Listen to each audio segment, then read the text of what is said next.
put her hands in her back pockets, laughed, and admitted that she didn't work there. Completely dumbfounded, the detectives placed her under arrest and took her to a conference room in the building. What? She led them all the way there. It's like, oh, I guess I can't lie anymore. Hey guys, Dennis Mockin here. Thanks for hanging out. Today's reaction comes from JCS Criminal Psychology. This is There's Something About Casey. Now, I will have to warn you guys, this particular subject matter isn't for the faint of heart.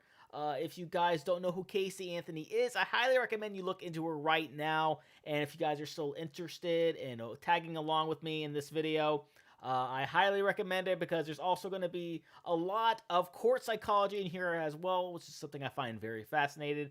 And as you can see, the length of this video, if you guys want to watch a little bit, come back and then watch a little bit. I'm totally cool with that. Or if you want to sit here for the entire duration of the video, I really appreciate that. Just make sure you go use the bathroom, make sure you're all good there, get some food, some snacks, some drinks, anything that ties you over because it's going to be a long one.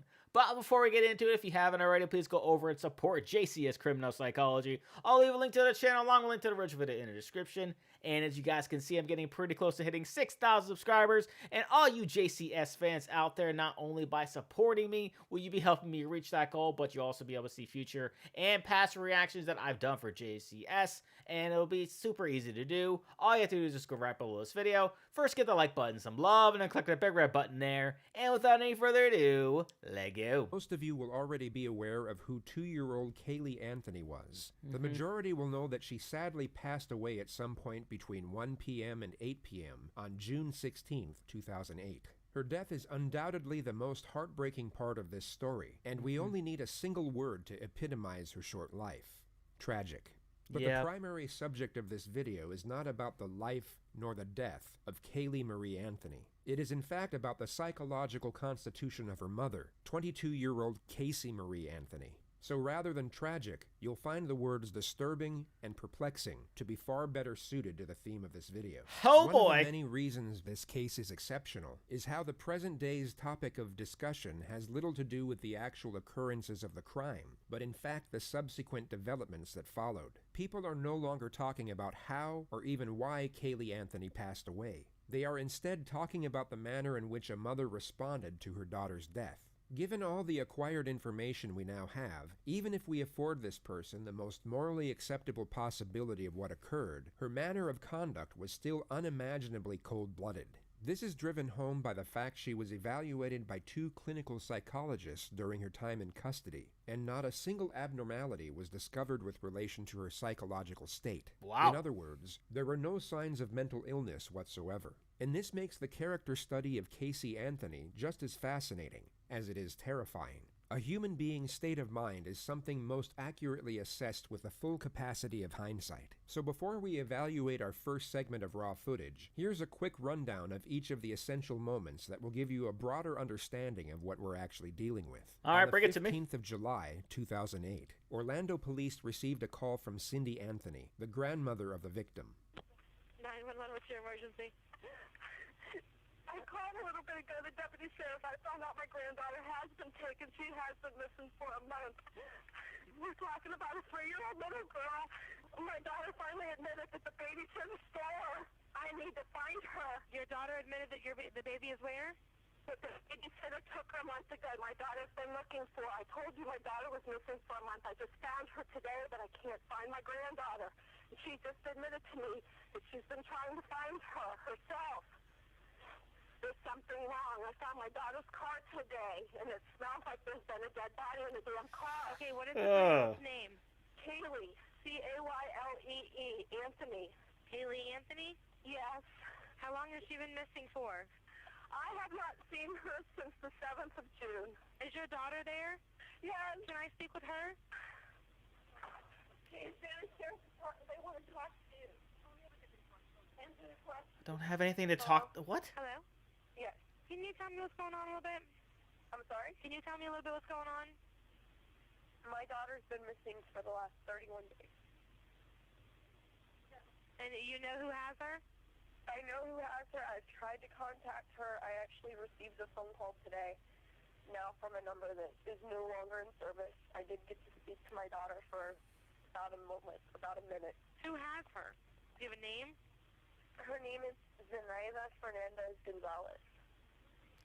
To give Oh. some context to this bizarre phone call, Casey Anthony had left the family home with her daughter a month earlier, stating that she had a work assignment in Tampa and would be traveling the entire time. Kaylee's grandparents would ask repeatedly over the following month to see, or at least speak to their granddaughter, but Casey claimed each and every time that she was too busy with work and that Kaylee was with a nanny who went by the name Zenaida Fernandez Gonzalez, or Zanny for short. On July 15th, exactly 6 weeks after Kaylee was last seen by her grandparents, George Anthony received a phone call that the family car was at the impound lot. This immediately alerted suspicion, as it was the same car Casey had supposedly been traveling with for work. Suspicion turned into panic once they picked up the vehicle, and George discovered a strong odor emanating from the trunk, one that he recognized from his years as a police officer, and found comparable to that of human decomposition.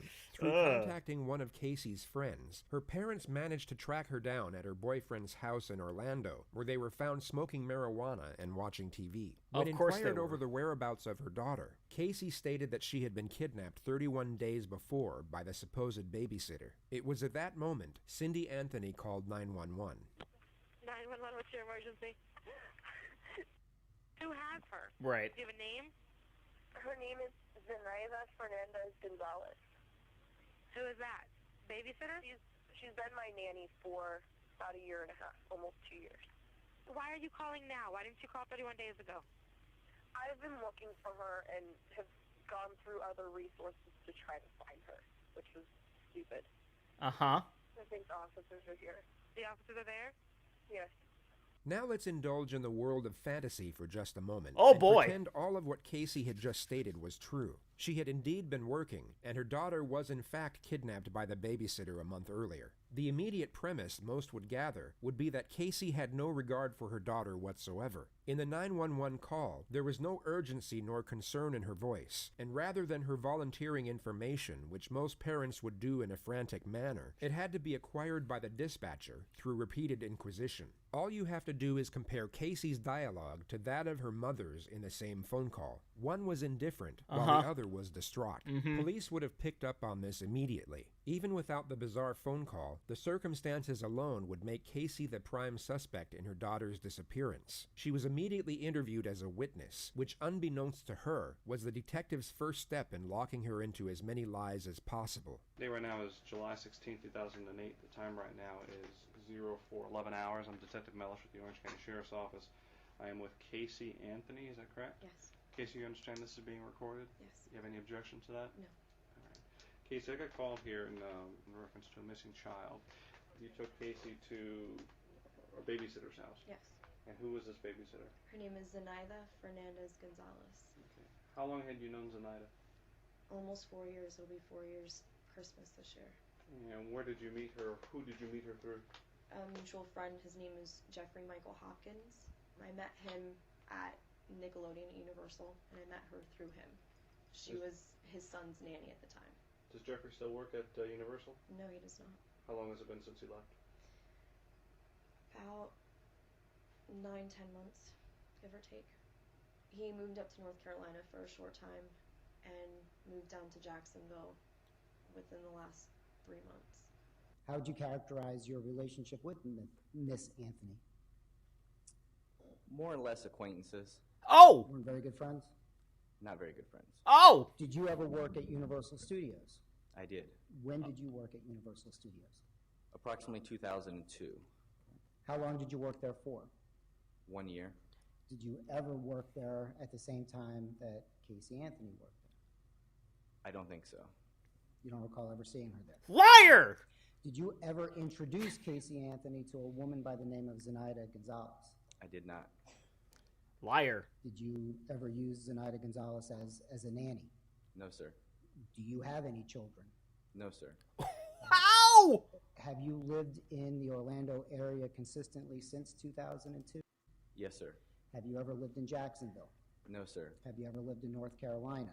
No, sir. That's another lie. So Did you many see lies. Casey Anthony in the month of June of 2008? No, sir. When was the last time you spoke with him? About a week and a half ago. Do you know a telephone number for him? I can find a number for him. I don't know a number offhand. No, I do not. So you met Zenaida through Jeffrey Hopkins. I did. And his son Zach Hopkins, I guess. Zenaida used to watch over Zach? Yes. And when did she start watching over your child? It's been within the last year and a half, 2 years that she started watching Kaylee. How would you normally drop off, or how would you normally do the exchange with your child and Zenaida? Would you drop the child off? Would she meet you somewhere? I would usually drop her off. For a few months, we would go over to Jeff's house. He lived over in Avalon Park. And you would go to Jeff's house, why?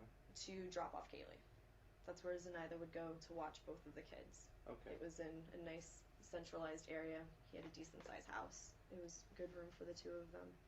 Go back to your statement. You dropped off Kaylee June 9th, and walk me through. You dropped her off to go to work? Mm-hmm. Okay. Get off So to I work. don't understand. Does she not think that they're not going to find out? They're not going to try to pick apart this story? Go from there. I got off of work, left Universal, driving back to pick up Kaylee like a normal day. And I show up to the apartment, knock on the door, nobody answers. She's definitely rehearses quite a bit. So I call At the very someone's least. cell phone and it's out of service. I didn't really want to come home. I wasn't sure what I'd say about not knowing where Kaylee was. Still hoping that I would get a call or, find out that Kaylee was coming back so that I could go get her. And I ended up going to my boyfriend Anthony's house. He lives in Sutton Place. Did you talk to Anthony about what happened with Kaylee? No, I did not. Have you Why talked not? to anyone about Kaylee, about your incident with Kaylee? Or the fact that Outside of she's missing? a couple people, a couple mutual friends. Who did you talk to about it? I talked to Jeffrey Hopkins. Mm-hmm. I talked to Juliette Lewis. She's one of my coworkers at Universal. She works. You still work at Universal? Yes, What do you do at Universal? I'm an event coordinator. Okay. What is Juliet? What position is she? Where she work? She's also an event coordinator. We work in the same department. Juliette Lewis doesn't exist. Casey had Oh. briefly worked at Universal, but hadn't been employed there for over 2 years prior to this interview. And she wasn't an event coordinator. She stood behind a kiosk and sold photos of people after they had been on the Incredible Hulk ride. Wow! Juliet. And I can't think of one. Is she in your SIM card? Is there any part of this that is true? No, she's not. Some of the more recent numbers, her number just changed because she just moved back up north. She, within the last 2 months, has finished moving up to New York. She's So- subleasing her apartment. So Juliet One doesn't work at lifestyle. Universal anymore. No, she does not. What's the reason? I asked you this before, and I'll ask you just for the record. What's the reason you didn't call the police before? I think part of me was naive enough to think that I could handle this myself, which obviously I couldn't. And I was scared that something would happen to her if I did notify the authorities or got the media involved.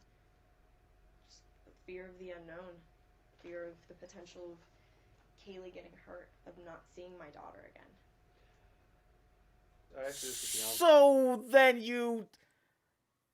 Like, what would qualify her to be able to find her on her own I anyway? asked you before we went on tape, and I'll ask you again just to make sure we're clear. Is there anything about this story that you're telling me that is untrue, or is there anything that you want to change or divert from what you've already told me? No, sir.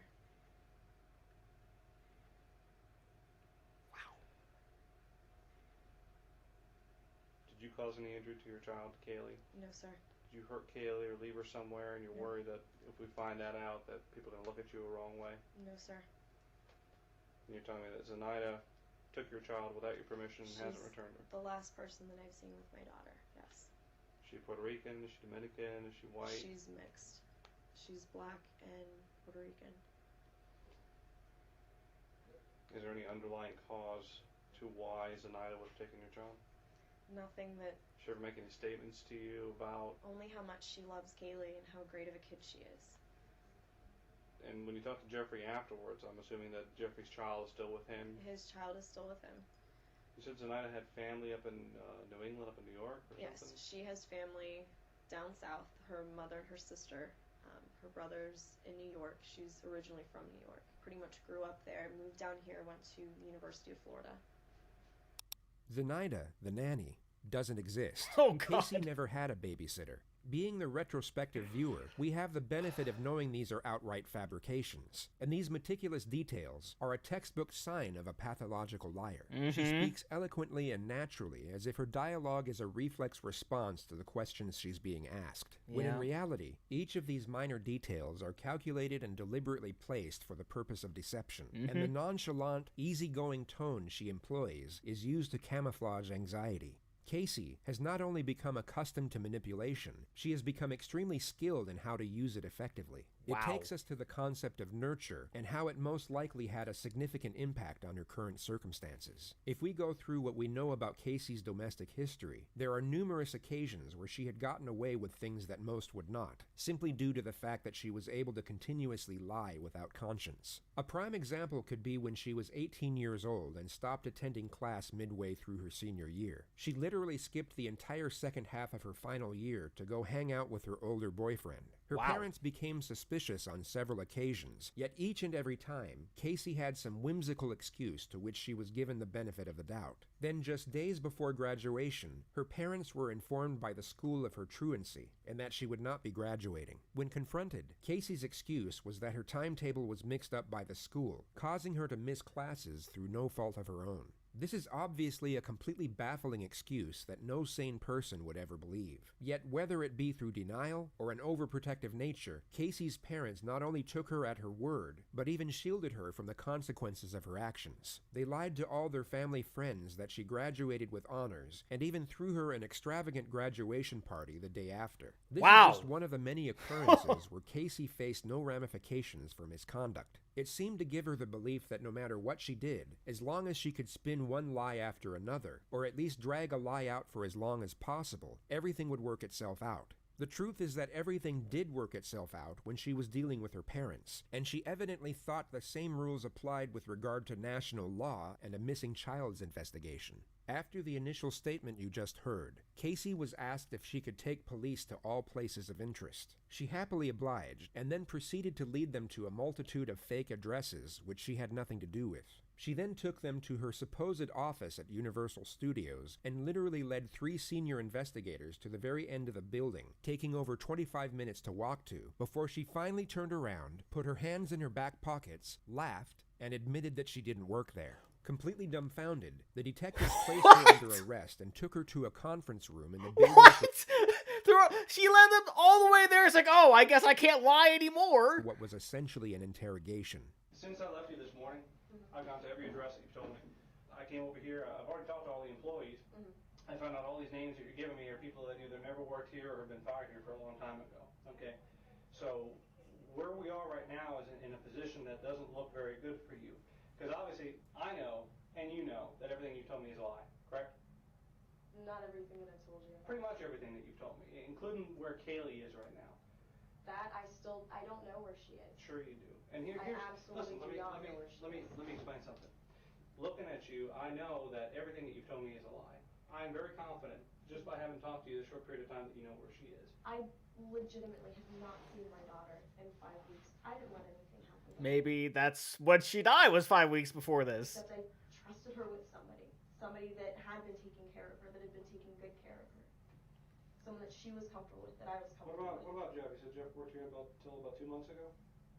No, he hasn't worked here for quite a 10 while. months? How long? It's been at least 10 months. Okay. He got fired in 2 years. 2002. He hasn't been an employee here since 2002. We put a lot more together than I think you realize we put together. My question to you is, we're in this office because our purpose in coming here was to do what? I'm trying to think of places No, where I know she's been. You're not answering my question. Do you want us to help? Yes, You want to help us find your daughter? I do want you to Well, help. a good starting point would be to answer the questions, okay? If I say to you, we're here because, and then you just ignore that like I never asked it and go off in some other direction, is that answering the question? Nope. Okay, let's go through this again. We're here because. Because I lied. Uh-huh. I brought you up here. And honestly, I was reaching for No, stop another right there. avenue. I want you to tell me how lying to us is going to help us find your daughter. It's not going to. Well, then if the main thing you want to do is find your daughter, and you don't think lying to us is going to help us find her, why would you do that? Because I'm scared. And I know I'm running out of options. It's better. You don't sound scared. What are you scared of? I'm scared of not seeing my daughter ever again. I'm a parent too. I would have been the beside myself. I have been. I would have called the police immediately, and that's the part that I just don't understand. Well, I we've didn't know got so what many to do. resources out there that we could help on day one. You didn't know what to do. I didn't know what to do. At that point, I'm thinking, okay, they haven't been gone that long. Maybe I can find them. Maybe I can track them down. We're not stupid, okay? And what you're doing right now is you're treating us like we're stupid. Everything that's coming out of your mouth is a lie. Everything. Either you gave Kaylee to someone and you don't want anyone to find out because you think you're a bad mom, or something happened to Kaylee and Kaylee's buried somewhere or in a trash can somewhere, and you had something to do with it. Either way, right now, it's not a very pretty picture to be painting. You're painting yourself as a very bad person. It needs to end. The truthful thing is that I have not seen my daughter. The last time that I saw her was on the 9th of June. Remember we had those two people that we were talking about, the person who had an accident and a person who's just a cold-blooded, callous monster? That's telling me that you are the second person, this cold-blooded, callous monster who doesn't care and doesn't want to help because she's afraid that something so heinous happened that everyone's going to look at her and say, she's a monster, she deserves to go away, she deserves to never see the light of day, this bad thing should happen to her. I don't want to believe that right now, but you're giving me no choice. Tell us what happened to Kaylee. Tell us what happened to Kaylee. I dropped off Kaylee. And that's the last time that I've seen her. I dropped her off. Where did you drop her off? I dropped her off at that apartment. No, you didn't. That's exactly where I dropped her off. Did you just think that one day she's just going to show up at your house? No, I sat around yesterday trying to figure out what to do. I'm glad that I ended up seeing my mom, that all of that stuff happened. It happened for a reason because You're glad you saw your mom. You could have saw your mom 5 weeks ago and said, Mom, I don't know where. I saw my mom's reaction right off the bat, and it would have been the same from the get-go. So wait a minute, you're more afraid of your mom's reaction than you are if you ever see your daughter again? No, I'm absolutely petrified. Oh, boy. Absolutely petrified. I know my mom will never forgive me. I'm never going to forgive myself. Is it that there's some other thing more important in your life right now that you just weren't really focused on what you were saying when you told us? So you kind of just accidentally told us you had an office here and we needed to be here? Or did you purposely mislead us?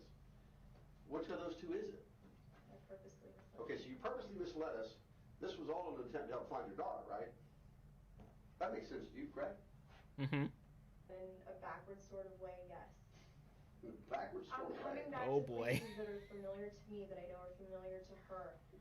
Familiar situations that What did you maybe, think? just maybe How old is she? would help. She's almost 3. She's almost 3. What do you think, she's going to take a cab here? I mean, I know how do she's you think not. she's going to get here? Because she's with someone else.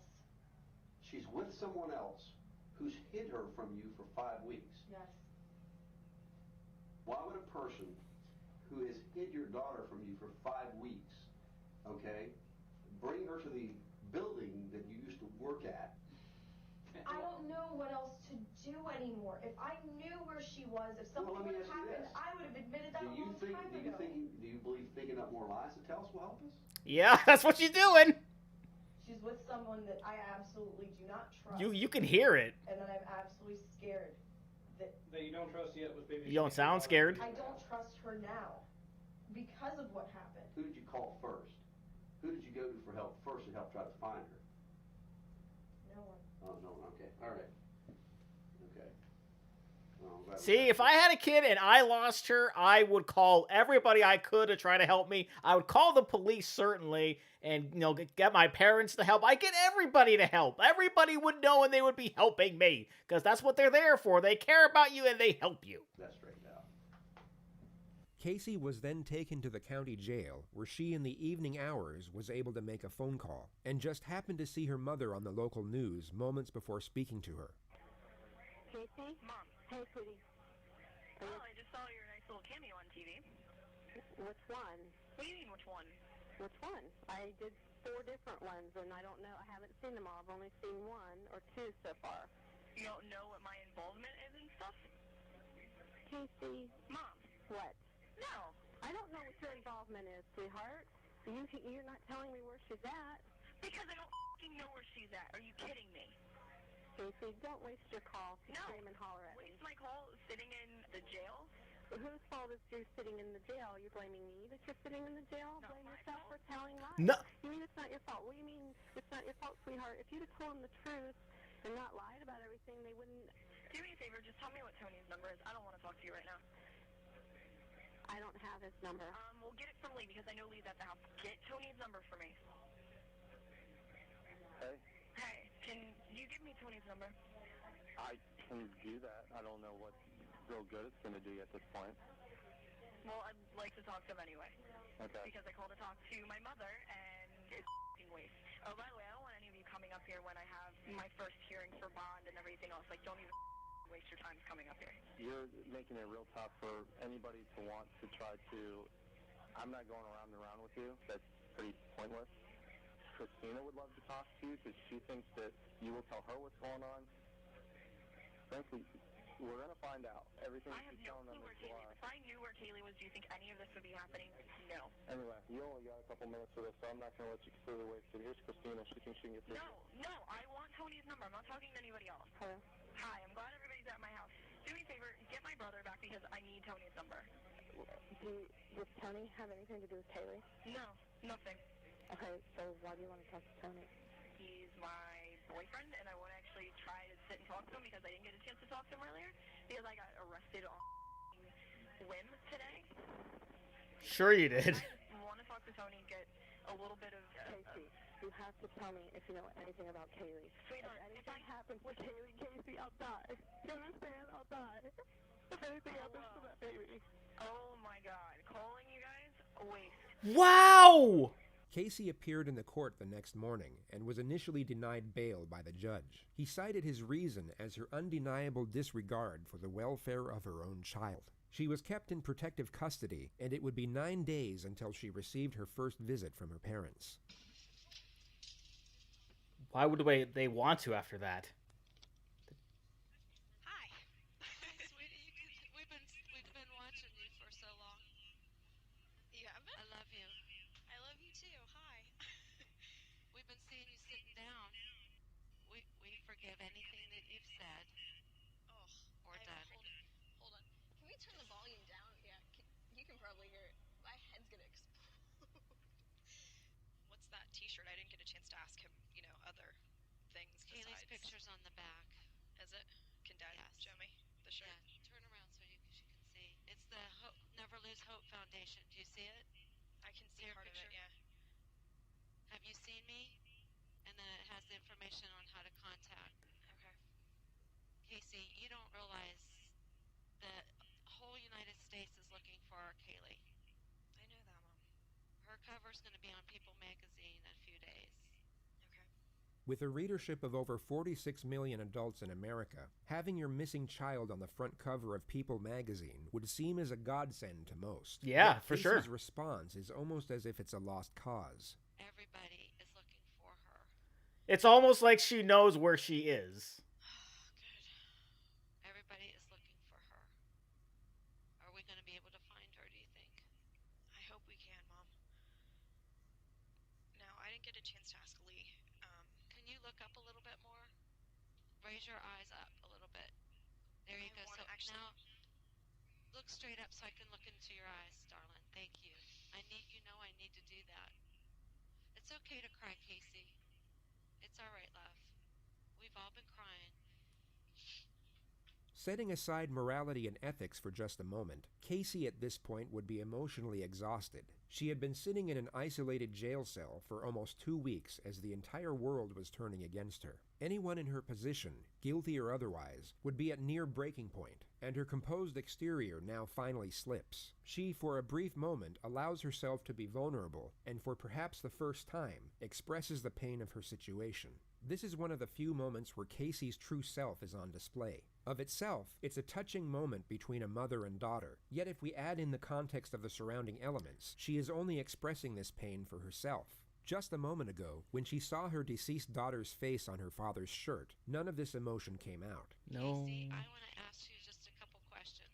Good. The rest of the visit is extremely bizarre. Casey's parents try to extract any information they can about Kaylee's possible whereabouts, and each time are essentially dismissed by Casey as if they're asking pointless and irritating questions. Do we have any pictures of Sandy's apartment? Lee and I already talked about this. I don't know. It could be on the disc at home. I don't know. What is I can't get into your, I gave Lee everything already. I gave Lee all of the passwords, everything we could possibly I want to get all over again. I want to get some video clips off Kaylee because the video clip with Grandpa is really helping people. Pick still pictures don't show No, they her don't show her justice. personality. Right, and we need to show her personality. So I need Wow, look at that. I gave Lee the password. Please look up, sweetheart. I need to see your eyes. I want to be able to look at you guys too. I can't look at you and look at the camera. Well, you don't have to look at the camera. Look at me. I'm looking at you. Okay. You're sitting very low. I know. The exchange switches back and forth from inquisitive and challenging to sympathetic and loving, and every time her parents stop inquiring over the case and show that they still care about Casey herself is when the tears come out. Do you want to speak to your father now? Sure. Okay. Hey, gorgeous, how you doing? I look like hell. Well, you know something? You really need to keep your spirit high for all this. I haven't been crying while I've been in here. Well, you know trying something? to read books and do other things to keep my mind off of stuff. Well, you know, I want to be able to reach out and hug you and give you the big puppet. Oh, they're trying to be good parents. But you know, we got to get that little girl back any way we can, and we're doing everything we can. My only concern. I gave Lee a statement. I want him to speak to whoever in the media, give them a statement specifically from me. He's going to give them an exact quote. Every time Casey's parents mention that people are willing to help with the search, Casey dismisses their credibility and even attacks some of their characters while she's at it. Oh boy. Tara from Michigan. You mean Mark's psycho ex-wife, Tara? Yes. Listen. People like Tara, people like Jesse who are maybe trying to help, even Christina, God bless her, don't know what the hell they're talking about. I want you to know, I want to take your pain away from you. So, you know, you can tell me anything. I know that, Dad. I miss you, sweetie. I know that. I miss you too. I wish I could have been a better dad and better grandpa, you know? Oh. You've been a great dad and you've been the best grandfather. Don't for a second think otherwise. Well, you know, You and Mom have been the best grandparents. Kaylee's been so lucky. Kaylee is so lucky to have both of you. Has been so lucky. Okay, I was just reading too much into that, I think. I can't even put into words how glad I am that she's had both of you. And that she still has both of you. You know, it goes without saying, you know, that Was I reading too much into that? I don't know, guys. What do you think? our house is empty without both of you there. It's empty. All the little things we took for granted, we miss them so much. That's exactly how I feel.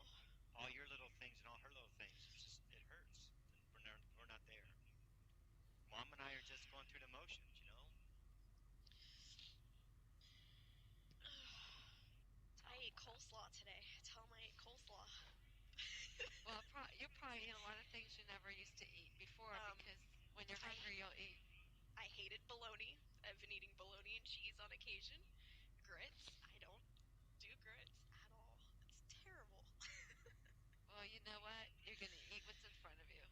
We get another glimpse at Casey's skill in fabricating information and her ability to intertwine specific details to afford her lies some credibility. These minor intricacies are what would make her extremely convincing if we didn't happen to know otherwise. They never searched by her full name. They searched by Zenaida Fernandez, whereas Zenaida Gonzalez never by her full name. And it's Z-E-N. Z-E-N-A-I-D-A. I don't think she has a middle name. There was never a middle name on anything that I remember seeing. And I know she went by both last names. She always has. Since she was younger, since her mom remarried. So Flores Gonzalez, and you don't know what her stepdad. Fernandez Gonzalez. But you don't know what Fernandez Gonzalez. I think her dad's first name is Victor. Her stepdad, or that could be her real dad. But I remember her saying Victor. Victor and Gloria were her parents. Victor and Gloria are her parents, but they're separated or divorced. They are as of now. Yeah, that was her stepdad. Divorced. But I know she. And of course, in this situation, they're going to believe anything that she says because, you know, they're her parents, you know, they're trying to protect her, they're trying to be there for her, and they're going to fight and believe like anything she says. A lot of money. That's where she got the car from. I only get one or two phone calls a day that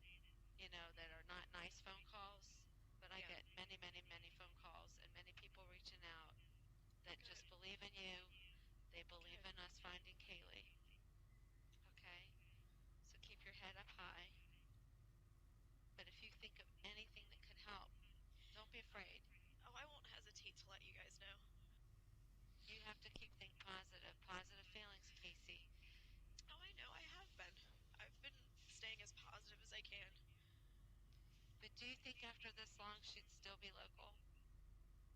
There's a possibility. What's your gut telling you right now?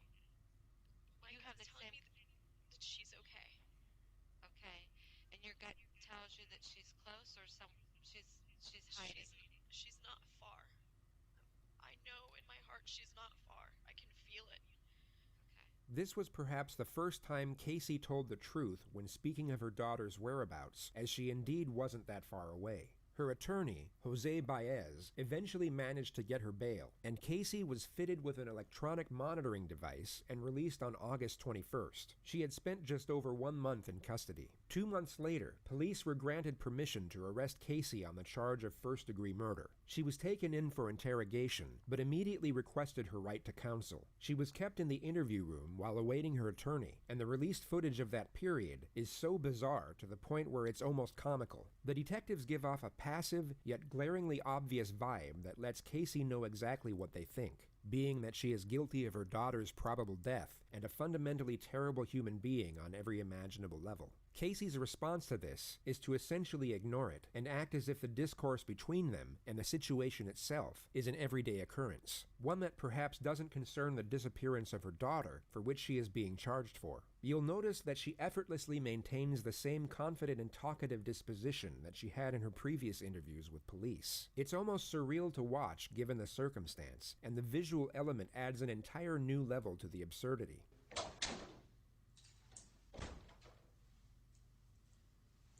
The first segment of footage shows the arresting officer waiting with Casey for the lead investigator to arrive. He initiates the conversation by bringing up the subject of Casey's parents. He asserts that he's worried about them, but the actual message he's putting across is that he essentially knows Casey is guilty and that she isn't fooling anyone. It's an indirect yet obvious accusation. I was afraid that some of what I said to them probably offended them because I told them that if I find out something that you don't want to hear, I'm going to tell you anyway. Well, honestly, they'll respect that. That's just, the type of people that they are in the same way. I know they are. It was never my intention to piss anybody in your family off. Yeah. I'm not in it to get a conviction. I get nothing out of it. I get zero. Exactly. You have a job you're trying to do. I've found a few, and I've not found a few, and it sucks both ways. Yeah, I agree. So, it is what it is. Mm-hmm. Where I get sideways with people tends to be when attorneys get involved. I've heard most people say that. They don't like attorneys very much. I have many family members that are attorneys. I have no problems with attorneys. What I have problems with are, at some point, we have to set aside the rules, and we have to find kids. Sure. And you know what? So be it. That's why I told you in the car. If you tell me anything now, I'll get up and say, yep, I heard it, and she'd already invoked it. Sure. That's just the way it is. That's all that matters to me. Yeah. The detective here has essentially just asked Casey for the information he knows she has about her missing child. Rather than retaliate and refute the blatant accusation, Casey continues with her sharp responses of accordance as if to say she agrees and knows exactly where the detective is coming from. Yet although she apparently agrees, she offers no information or follow-up dialogue thereafter. It's so incredibly awkward, yet equally intriguing to watch. And, when we did another case that I was involved in, they lost a confession. And I sat there and I looked right at the guys that we worked with. I said, that's not what's important. Who cares? Yeah. We found her. And he's going to get what is coming to him. That's not my job. And it works out in the end. And it works out in the end on all sides, to be honest with you. It may not be comfortable for everybody. Yeah. And I've done things that if I get caught for, I'm not going to be comfortable, I can tell you that. Yeah, It's definitely just not. the way it is. But it's not the end of the road either. And that's what we have to keep in mind. It's not the end of the road. Casey then casually brings up the topic of the grand jury and the media surrounding her murder trial. She raises the questions as if she's talking about her favorite daytime TV show. Yeah, But if the subpoena itself is just a regular federal murder a certain grand things jury are subpoena, that's public record. knowledge. Yeah. It doesn't say what it's for. It doesn't say what case it's in. It doesn't. Mhm. It just says you're subpoenaed to appear before the grand jury. Well, with them announcing that, you know, there was going to be a grand jury, and obviously my name was thrown out, they knew who the grand jury was for. Who threw your name out? All of the media said that it was from an inside source, meaning in here. So that's where they all say is. I can tell you getting what I their think sources of the from. media and what I think of people who leak stuff to the media. I think it's garbage. Yeah, But I agree. That's the that next way of doesn't putting it. doesn't make it any less necessary. Without them, Mhm. I'll be quite honest. Without the media, we don't find a quarter of the kids that we. Oh, I are agree. looking for. It helps. The exposure has helped bring in so many tips for my daughter. But at the same time, what it creates is it creates a monster that otherwise isn't necessary. She just agreed with the fact that the media is bad, but now also agrees with the fact that they're also good. Exactly. The tips are what the tips are. Mm-hmm. If it was a local media only, Mm-hmm. it would be much easier to work. Yeah.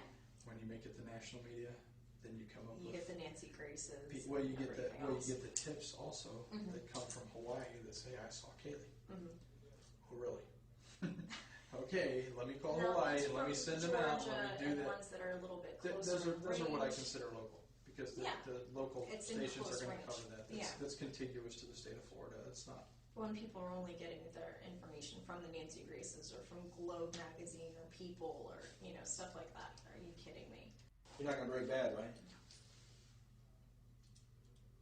All right. We're going to call him on my cell phone. Okay. I know this is. Oh, yeah, that's not good. Pull it back there. Just slide your hands out. No, I I'll get a key I that honestly can't. fits. So they're a little tight. Thanks for entertaining us. Just slide your Way to hands go, out. Corporal Edwards. Actually, if I could, I would have done that for you. Do you know Baez's phone number off the top of your head? No, I do not. How can we get the cell number or his number? I know his office number. What is that? 407. I've identified myself. You know why you're in custody. Yes. And you signed this. You want your attorney present. Yes. Hey, it's Casey. I'm with Corporal Edwards. I know the last name, sorry. I'm at the Sheriff's Department if you'd like to come down and meet with us. Thank you. Yes. And to answer your other question, from that picture, I cut my hair. It was really short even last year. I just started growing it back out this year, so. Guessed about that. Okay.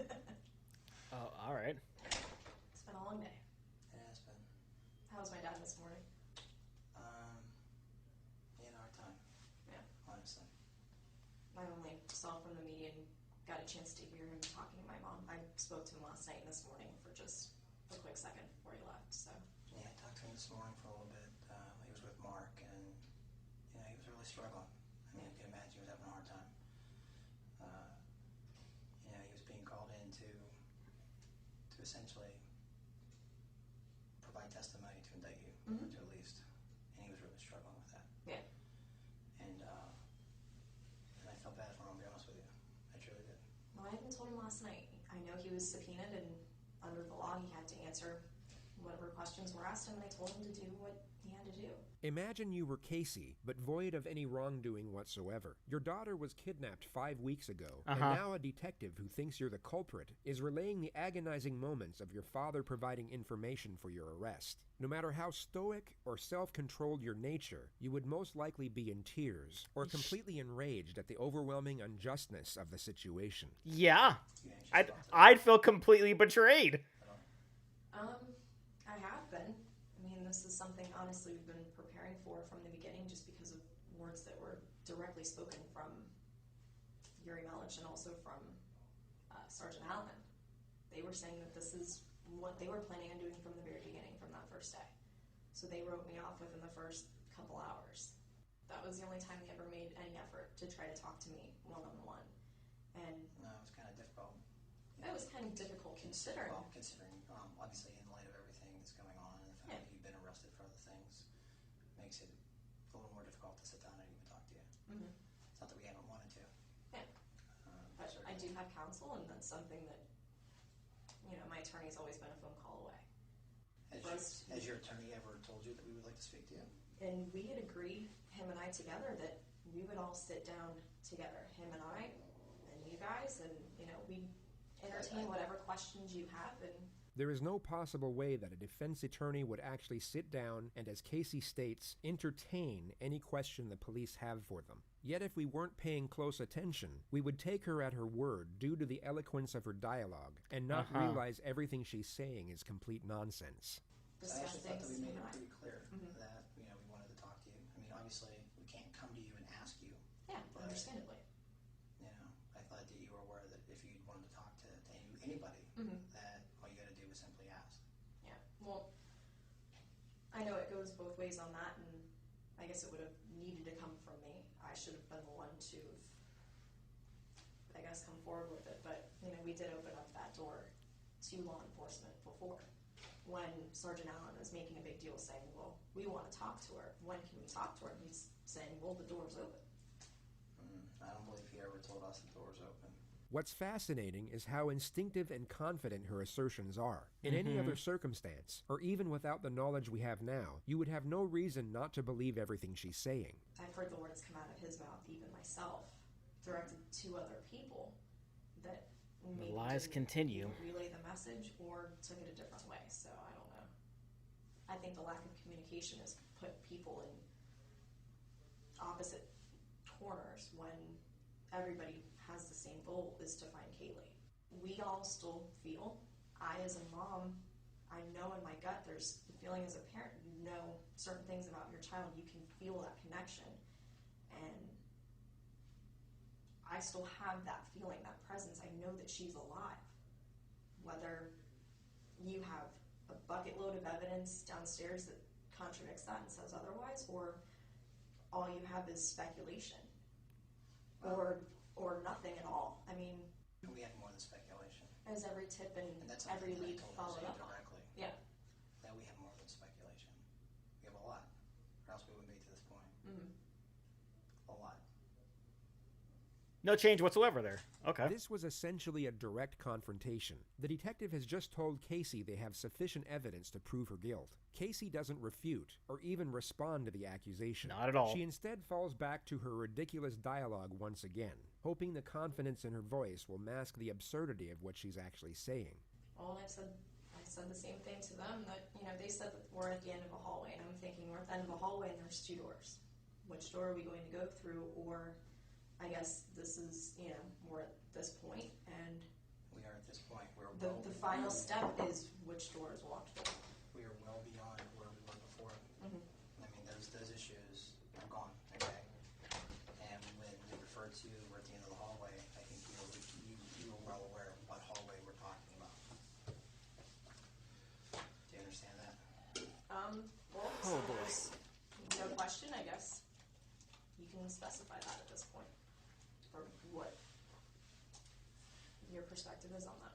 You have a second? Absolutely. Can we come right back? Yeah, that's fine. You plan on running off?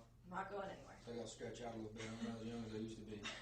It's unfortunate that right when the pressure was starting to build, the second detective interrupts the exchange and they both leave the room soon after. Casey waits alone for roughly 40 minutes before her attorney shows up. He's gonna ask you a question. You don't say anything else other than the answer. Okay? Casey, based on our conversation today, and I read you that form, basically just same thing I said to Mr. Baez over the phone. If there's been numerous requests for opportunities to speak with us and come to a resolution here. And that's why we brought you here instead of the jail. Correct? Yes. Okay. Now, based on your request for us to call him and bring him here, he's here. So what we're going to try to do is give you a few minutes somewhere that's not recorded. No secrets, I told you. This room's recorded. I have to be able to approach my chain and explain why. The detective now guilefully takes Casey up on her previous offer, where she insisted they were willing to sit down with police and answer questions. But first, I needed you to tell him, in your own words, if you will, that you'd like to take the opportunity to deal with us like you've made that request in the past. So, is that something you want to tell him? I told him the same thing we talked about before, that we would entertain any questions that they have. We would listen and discuss it, and if we have something to respond, we'll respond. Okay, do you want to speak to me in private? Yes. So we can clarify this? Yes.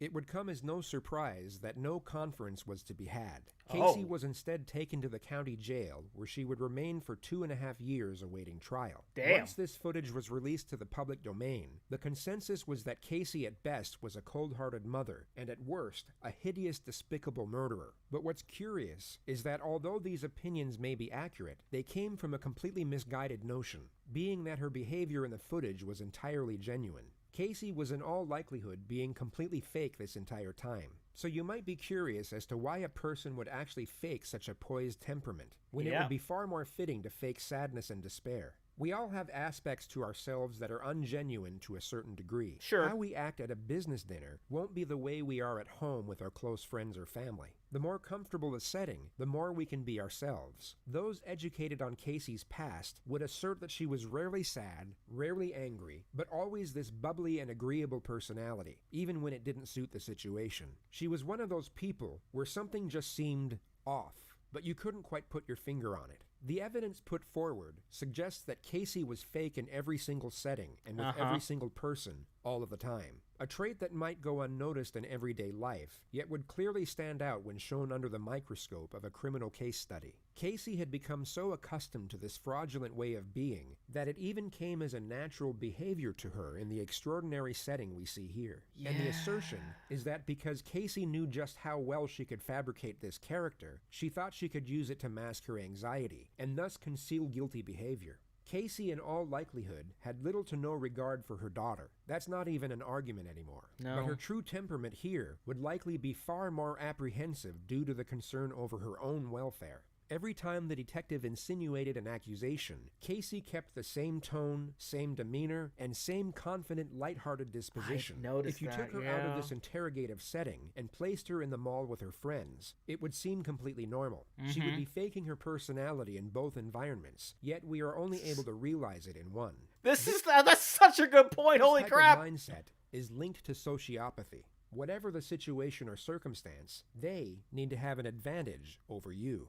So how do they do this? They lie, and also calculate how they are going to feel and react to a certain situation before it occurs. The entirety of her focus was on making herself look good rather than being worried about the actual quality of her character. Casey, in a nutshell, was an inauthentic person, long before she ever gave birth to her ill-fated daughter. And her skill at deception alongside her manufactured personality is arguably the most terrifying part of this entire case. On December 11th, 2008, just under 5 months since she was reported missing, Kaylee's skeletal remains were discovered in a swamp less than a mile away from the Anthony household. She was wrapped in a Winnie the Pooh blanket and then placed in a canvas laundry bag. Duct tape was discovered around the nose and mouth area of the skull, and her death was ruled a homicide. Oh my God! Prosecutors in the case then announced they would be seeking the death penalty. There were a multitude of discoveries made in the lead Which is still legal in the state of Florida. Yay, I guess. Up to the trial, and many believed it to be an open and shut case due to the damnatory nature of the evidence. On the last day Kaylee was seen alive by anyone other than her mother, and the day many believed she was murdered, Casey Anthony made the following internet searches. Shot girl costume suffocation? Foolproof suffocation? What? Oh my God. At 7:54 p.m. that same evening, Casey and her boyfriend Tony were seen in a Blockbuster video store. Kaylee was nowhere in sight, and many presume she was already dead and decomposing in Casey's trunk at this point. In the following weeks, Casey went out partying most nights. Just 3 days after her daughter's supposed abduction, she was captured in various photos participating in a hot body contest. Yeah, she's clearly grieving and clearly upset about what's going on. 12 days after, she got a tattoo on her back saying Bella Vita, an Italian motto that translates beautiful life. She also made an entry in her diary around the same time which read, "I completely trust my own judgment, and I knew that I made the right decision. This is the happiest that I have been in a very long time. I hope that my happiness will continue to grow." The trial commenced on May 24th, 2011. Boy. The gist of the prosecution's argument was that Casey suffocated her daughter with duct tape and then placed her in the trunk for a few days before disposing of her body in the swamp. The motive for the murder was the primary focus during their opening statement. This isn't just a case about Casey Marie Anthony. It's a story about Kaylee Anthony as well. Kaylee Anthony was born on August 9th of 2005. It was a Tuesday. And Kaylee lived nearly every day of her life on a quiet residential street in Orlando called Hope Spring Drive. Casey Anthony, Kaylee's mother, appeared to all outward observers to be what her parents thought she was. A loving mother working hard to provide support for her daughter. But as the evidence in this case and the investigation into the background of Casey Anthony will show, that was an illusion. On Monday, June 16th, Cindy Anthony goes to work, as I've described, sometime between 7 and 8 a.m., and is out of the house until the late evening. George Anthony specifically recalls that at 12:50 p.m. on June 16th of 2008, his daughter Casey left the residence on Hope Spring Drive with Kaylee Marie Anthony. Kaylee was wearing a pink shirt, jean shorts, sunglasses, and a backpack. That feels like the face that is remembering what happened. And George Anthony, kissed his granddaughter goodbye and never saw her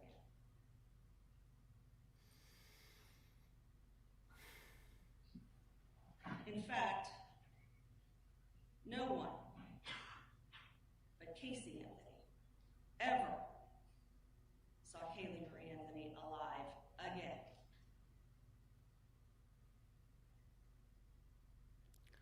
Or maybe she's been telling the lie for long enough that she's starting to believe it herself.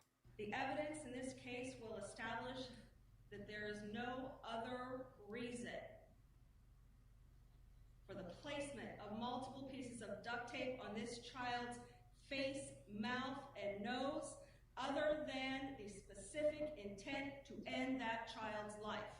No one but Casey Anthony had access to all the pieces of evidence in this case. The duct tape, the laundry bag, the blanket, the shorts, the shirt, the car.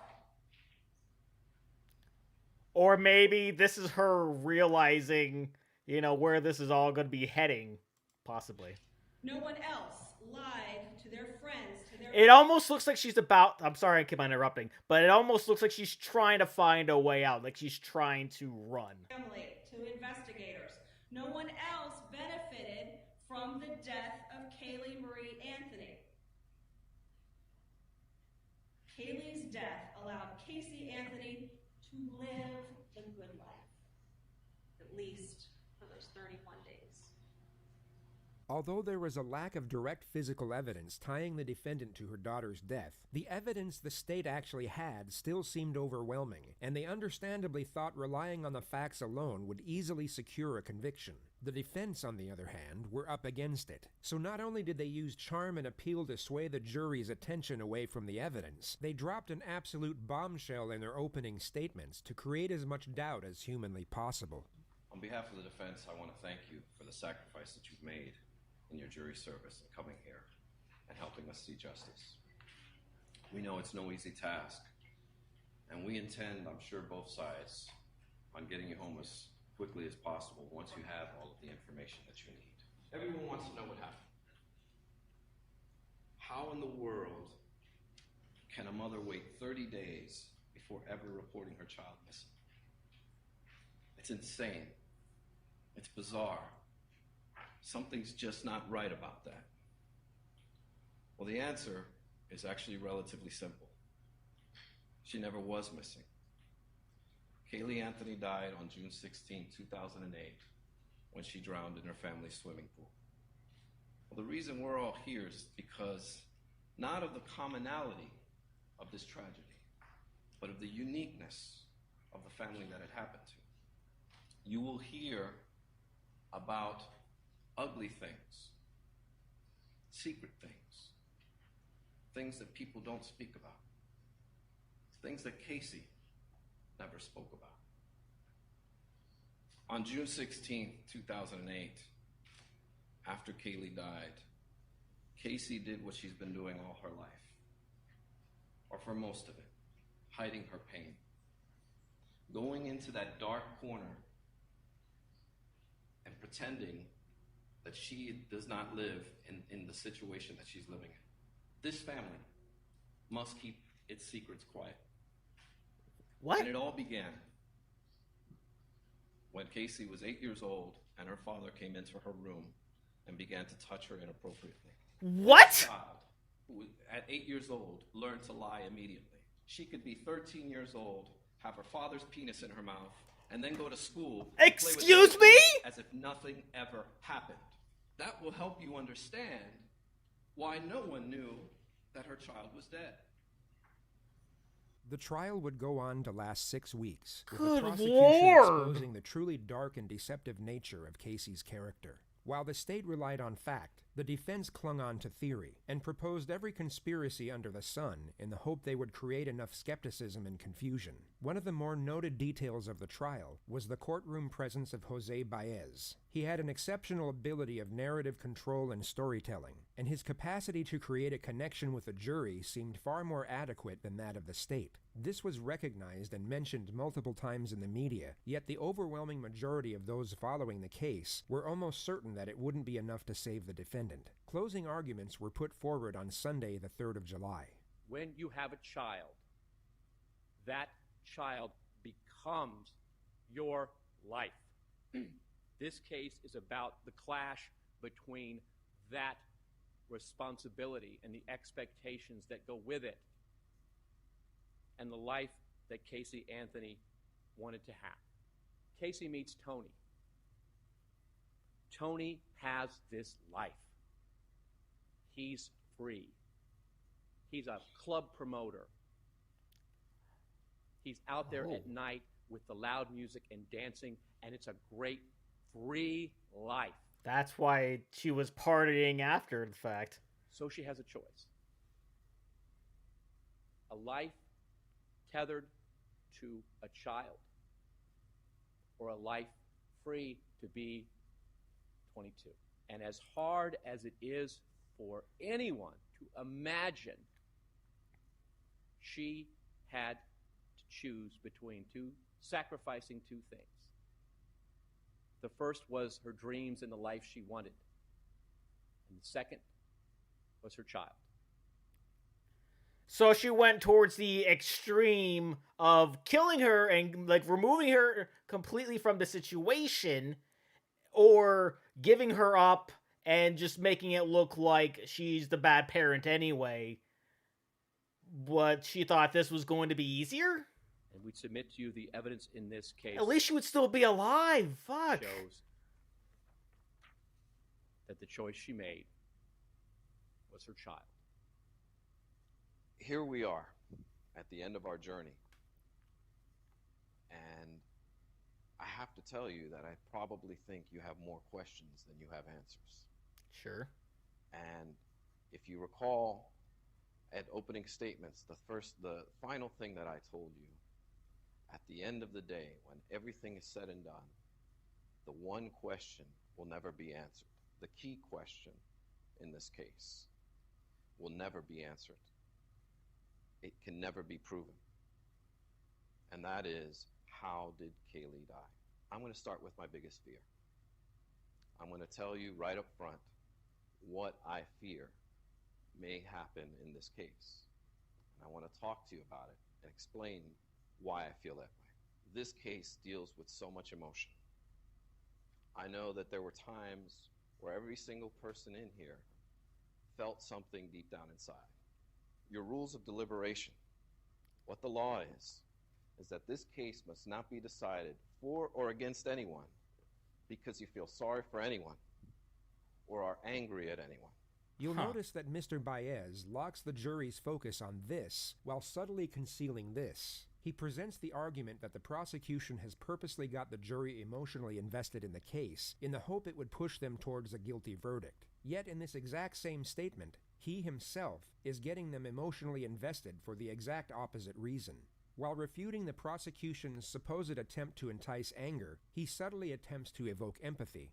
Say what you want about this attorney and the ethics of his conduct, but what you are about to witness is expertly done, and what many believe to be what saved Casey Anthony's life. And that's because, obviously, we want you to base your verdict on the evidence, not on emotion. And it's my biggest fear because it's such a difficult thing for you to push aside. Kaylee Anthony was a beautiful, sweet, innocent child who died far too soon. There's no doubt about it, and that is not disputed by anyone. But to parade her up here, to invoke your emotion, would be improper. When they're already emotionally invested, oh my God. It's improper under the law, and it's improper as to the rules of your deliberation. He went on for a great length of time talking about this beautiful child, not on his evidence, not on the evidence that was presented before you. It was to set up the emotion for what was to come. And that is exactly how this case was presented. They didn't come right out the gate and show you the evidence. They gave you 2 weeks of testimony that was completely irrelevant and served only one purpose. And that was to paint Casey Anthony as a slut, as a party girl, as a girl who lies, and has absolutely nothing to do with how Kaylee died. And this prosecution was geared in such a manner that it was deliberate, it was methodical, it was thorough, and it was detailed. Mr. Baez then focuses on the fact that the state has the burden of proof, and thereafter continues to intertwine the two essential features of his argument, empathy and doubt. Don't speculate. Don't guess.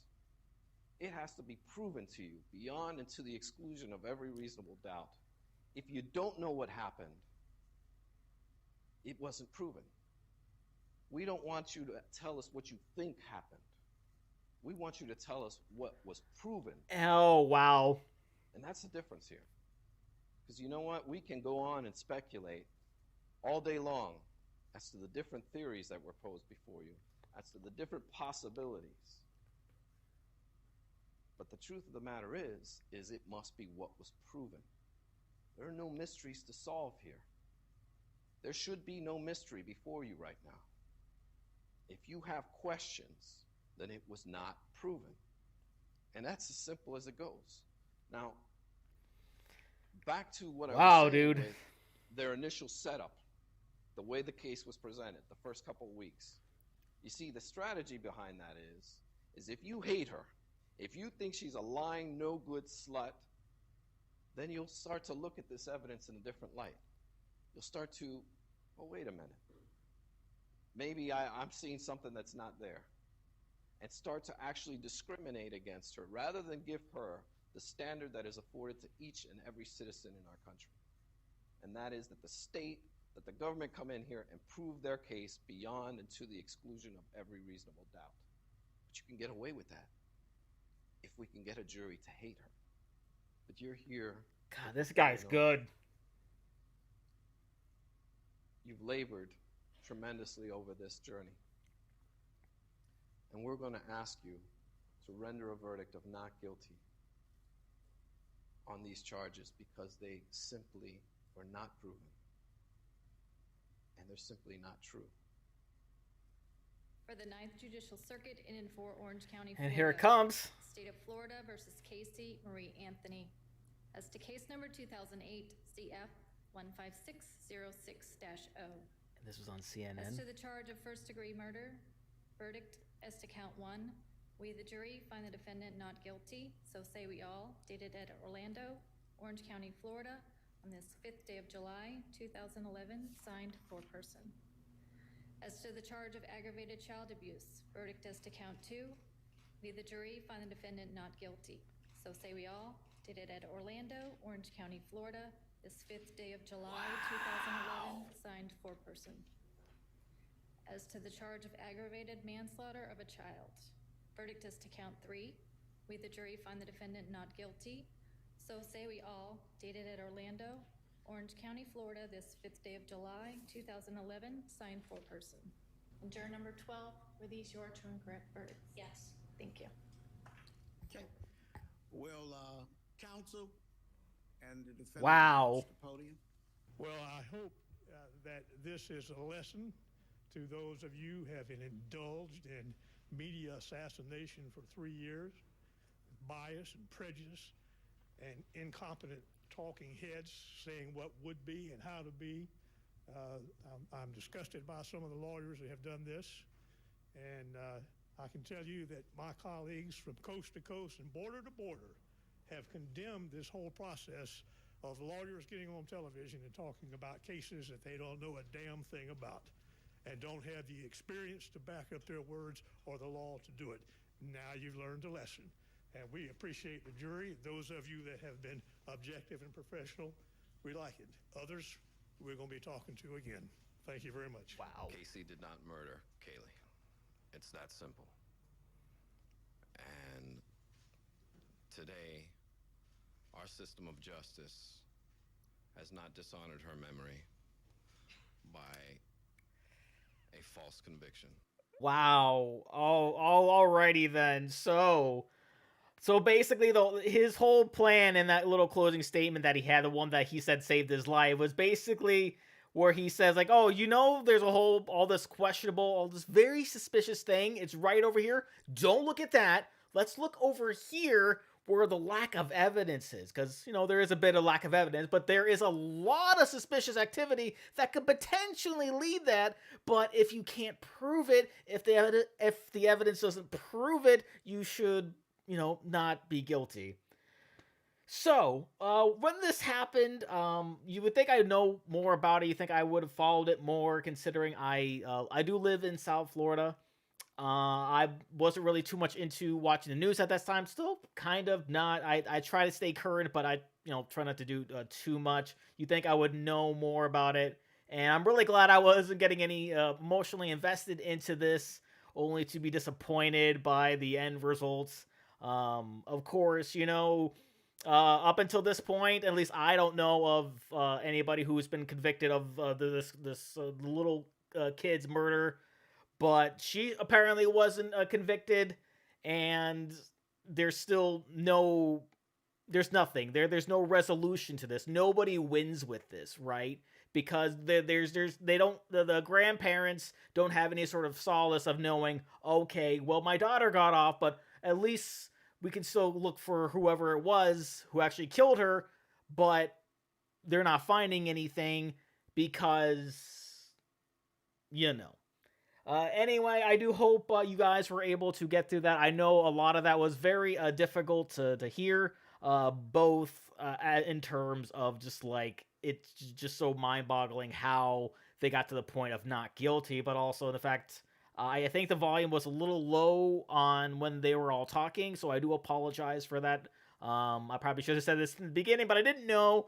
So if you want to go back, watch it, and like maybe like turn up the volume just a little bit so you can really make out what they're saying. Though there are the subtitles there as well. So I hope you guys learned a lot about what goes into these types of things. You learn a lot about these types of people, and maybe try to steer clear from them in the future, because good liars will make anybody believe them about anything.